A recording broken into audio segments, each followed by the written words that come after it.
Maratha OBC भांडण लावण्याचा प्रयत्न, आंदोलनावर पोळी भाजू नका, तुमचंच तोंड भाजेल. मुख्यमंत्री देवेंद्र फडणवीसांची विरोधी पक्षांवर टीका, तर सोयीची भूमिका घेणाऱ्या पक्षांनी ठाम भूमिका घ्यावी. मुख्यमंत्री देवेंद्र फडणवीसांचं विधान.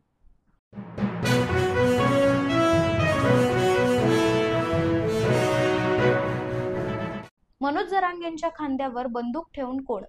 मनोज जरांगेंच्या खांद्यावर बंदूक ठेवून राजकारण सुरू, अशी टीका मुख्यमंत्री देवेंद्र फडणवीसांनी केली होती. यावर उद्धव ठाकरे यांची प्रतिक्रिया समोर येत आहे. म्हणाले, मनोज जरांगेंच्या खांद्यावर बंदूक ठेवून कोण?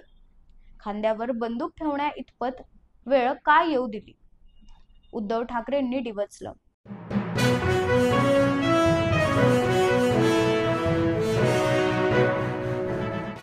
न्यायासाठी मराठा मुंबईत नाही तर सुरत गुवाहाटीला जाणार का? आझाद मैदानावरील मनोज जरांगेंच्या आंदोलनावर उद्धव ठाकरे यांचं वक्तव्य, तर शड्डू ठोकून आरक्षण देऊ म्हणणारे आता गावी पळाले. उद्धव ठाकरेंचा उपमुख्यमंत्री एकनाथ शिंदेंवर टोला.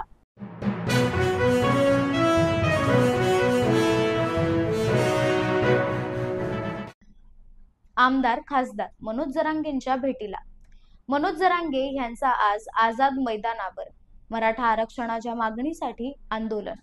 या दरम्यान आमदार प्रकाश सोळंके, संदीप क्षीरसागर यांच्यासह अनेक नेत्यांनी मनोज जरांगेंची घेतली भेट.